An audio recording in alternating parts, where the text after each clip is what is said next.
Today I'm going to read out to you uh, chapter 11 of the Mahabharata by C.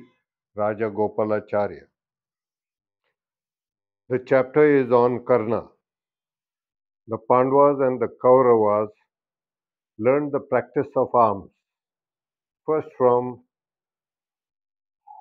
Kripacharya and later from Drona. A day was fixed for the text and the exhibition of their proficiency in the use of arms, in the presence of the royal family, and as the public had also been invited to witness the performance of their beloved princess. There was a large and an enthusiastic crowd. Arjuna displayed superhuman skill with his weapon, and the vast assemblage was lost in wonder and admiration. Duryodhana's brow was dark with envy and hate. At the close of the day, there came suddenly from the entrance of the arena a sound, loud and compelling, like the thunder, the sound made by the clapping of mighty arms in challenge.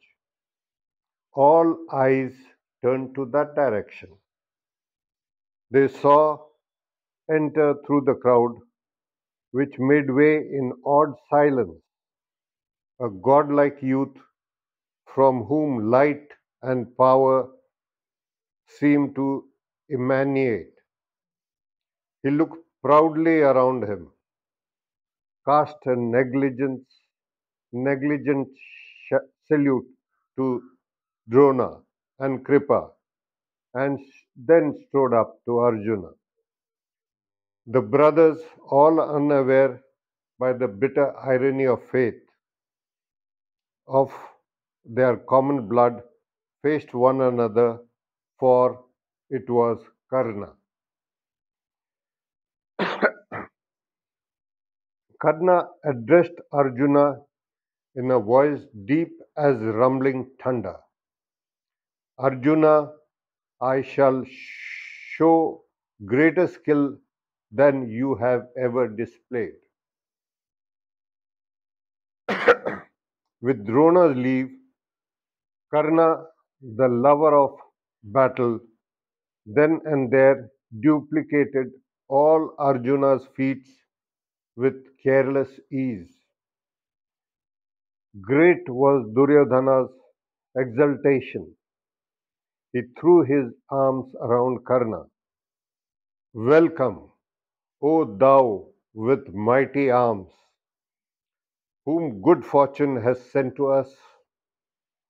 I and this kingdom of the Kurus are at your command, said Karna. I am Karna. Uh, sorry, I, Karna, am grateful, O king. Only two things I seek, your love and single combat with Partha. Duryodhana clasped Karna again to his bosom. My prosperity is all thine to enjoy.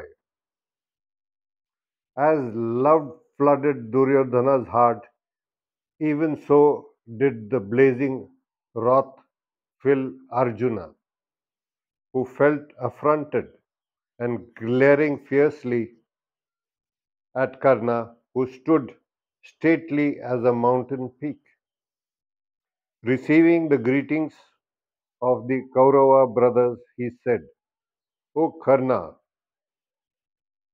slain by me, thou shalt presently go to the hell appointed for those who intrude in uninvited and prat unbidden. Karna laughed in scorn. This arena is open to all, O Arjuna, and not to you alone. Might is the sanction of sovereignty, and the law is based on it. But that is the use of the mere talk, which is the weapon of the weak. Shoot arrows instead of words. Thus challenged, Arjuna, with Drona's permission, hastily embraced his brothers and stood ready for combat, while Karna, taking leave of Kuru brothers, confronted him weapon in hand. And as though the divine parents of the hero sought to encourage their offspring and witness this faithful battle, Indra, the lord of the thunderclouds, and Bhaskara of the infinite rays, simultaneously appeared in the heavens. When she saw Karna, Kunti knew him as her firstborn and fainted away. Vidura instructed the maid servant to attend upon her, and she revived. She stood stupefied with anguish, not knowing what to do. As they were about to join in battle, Kripa, well versed in the rules of single combat, stepped in between them and addressed Karna. This prince, who is ready to fight with thee, is the son of Pritha and Pandu, and a scion of the Kuru race. Reveal, O mighty armed, the parentage of the race rendered illustrious by thy birth. It is only after knowing thy lineage that Partha can fight with thee. For high-bound, high-born princes cannot engage in single combat with unknown adventurers. When he heard these words, Karna bent down his head, and like a lotus under the weight of rain water. Duryodhana stood up and said, if the combat cannot place merely because Karna is not a prince, why, that can be easily remedied. I crown Karna as the king of Anga. He then obtained the assent of Bhishma and Dhritarashtra, performed all the necessary rites, and invested Karna with the sovereignty of the kingdom of Anga, giving him the crown, jewels, and other royal insignia. At that moment, as the combat between the youthful heroes seemed about to commence, the old charioteer Adiratha, who was the father of Karna, entered the assembly, staff in hand and quaking with fear. No sooner did he see him, than Karna, the newly crowned king of Agna, bowed his head and did humble obeisance in all filial reverence. The old man called him son, embraced him with his thin and trembling arms, and wept with joy, wetting with tears of love his head already moistened by the water of the coronation. At this sight, Bhima roared with laughter and said, oh, he is after all the only son of a charioteer. Take up the driving whip, then, as befits thy parentage. Thou art not worthy of death at the hands of Arjuna, nor shalt thou reign in Agna as a king. At this outrage, Karna's lips trembled with anguish, and he speechlessly looked up at the setting sun with a deep sigh. But Duryodhana spoke indignantly. It is unworthy of you, O Vrikadaura, to speak thus. Valor is the hallmark of a Kshatriya, nor is there much sense in tracing great heroes and the mighty rivers to their sources.